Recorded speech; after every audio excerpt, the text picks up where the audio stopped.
Good morning, Eastview. Congratulations. You guys made it to the last day. Thank you so much for your hard work. Thank you for the cool video games you guys made. I hope you guys have some fun playing those today. So you're just going to answer a QOD first, where it is basically about you and your future and, kind of where you hope to end up.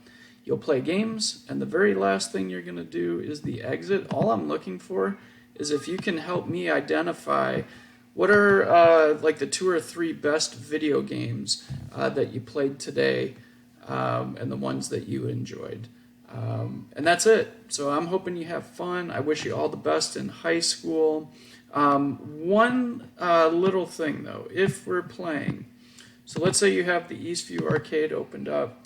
There's a couple people who have games that don't work. There's a couple where I just put it, like here in period 1, there's one that says broken link.